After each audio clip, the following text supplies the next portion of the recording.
Hey, it's me, MLB. Here is chapter 117 of Gains, and this one is titled Making Progress. What do you mean, bro? Is that a good thing or a bad thing? Kiri asked with confusion. Bakugo started to say, turning around to his red-headed friend, but there was a knock at the door then, and his attention was diverted. Yeah, he called. Bakugo, we need you all back at the main centre. I've got some good news, the voice of Fatgum said through the door.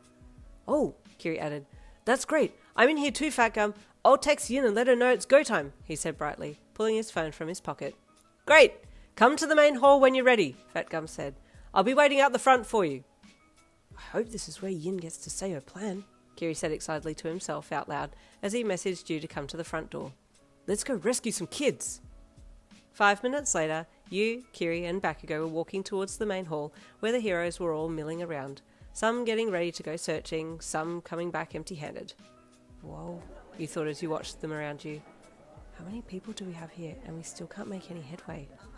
You took the lead in front of your boys and walked to the main steps, then up them, smiling at Fatgum as he stepped out from the crowd and waved at you.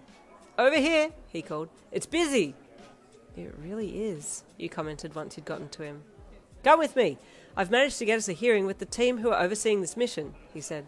I've told them you're all heroes in training at UA. The man in charge was pleased to hear that you were interested in talking to him about the mission. Well, that's good, you said, feeling a little lighter. You'd been low-key worried that they would scoff at you for even thinking that you were good enough to come up with some ideas. Fatgum led you all down the hall a bit and into one of the adjacent rooms where some official-looking people in uniforms were all standing around with charts and papers and all kinds of things on desks. Your eyes glossed over everything before settling on Fatgum as he spoke to one of the men.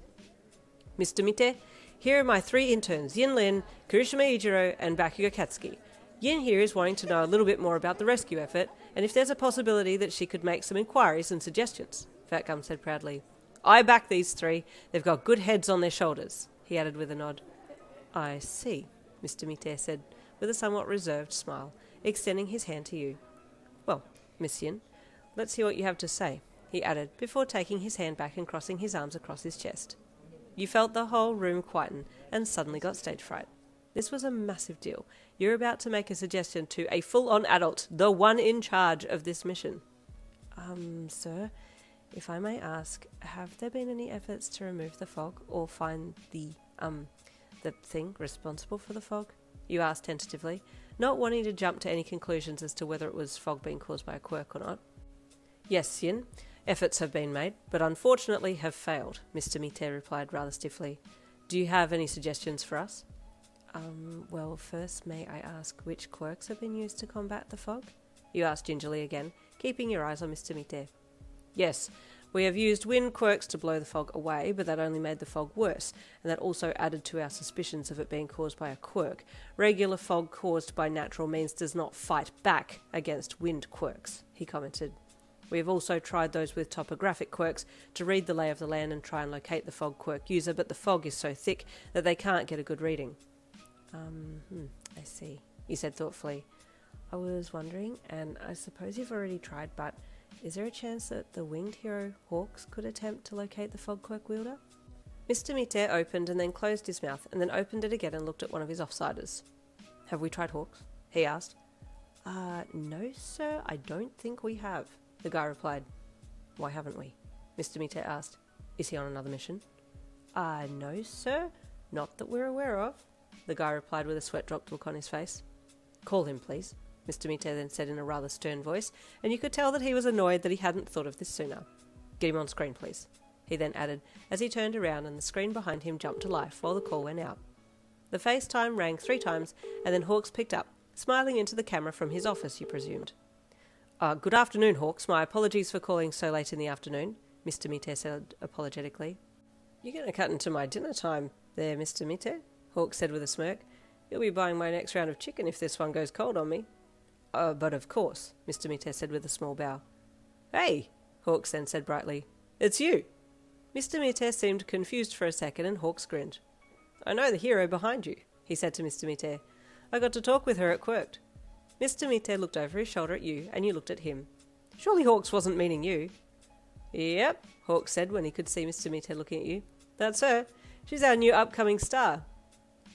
What? You said with surprise and then started to chuckle. No. That's not me, you added with a shake of your head. Sure it is, Hawks replied with a lopsided grin. So what's the call for? It was Yin, right? Light quirk wielder, from the origin of Quirk's lineage. Did you need me for something? Damn, man, he really had to do you like that in front of everyone, huh? As you would have expected, a lot of raised eyebrows and whispers shot through the officials standing around in the room, and even Mr. Mitte looked alarmed. My apologies, Yin, he said softly to you. No, it's fine, please, you said with embarrassment. Anyway, what's up, Yin? Hawks asked candidly, like he hadn't just upturned you and shook out all your pockets. Hawks, I was wondering if we could borrow you for a bit. We're looking for someone, and I thought maybe... You started to say. Sure thing. Do you need me in 2 seconds or 3? 2 might be pushing it a bit, but I'll do it if you say, he said, picking up his phone and standing up from the chair. Wait, I'm sorry. I didn't mean to interrupt your afternoon. You started to apologise. 2 it is then. You're up the mountain way, right? He then asked. Yeah, we are. I'll find you. See you soon, he said, then gave you the peace sign and a big grin and hung up, leaving the rest of your room in stunned silence. I've never seen Hawks drop everything so quickly to help before, one of the officials said, and you felt the heat of embarrassment rush to your face, looking down at the floor for comfort. Wow, you did great, Yin, Kiri said as he stepped up beside you and placed a hand on your shoulder. Flirty bird to the rescue. We don't get to train with Hawks, but we get to work alongside him. Hopefully that's something. Stay tuned for the next chapter, chapter 118, coming tomorrow. I'll see you then.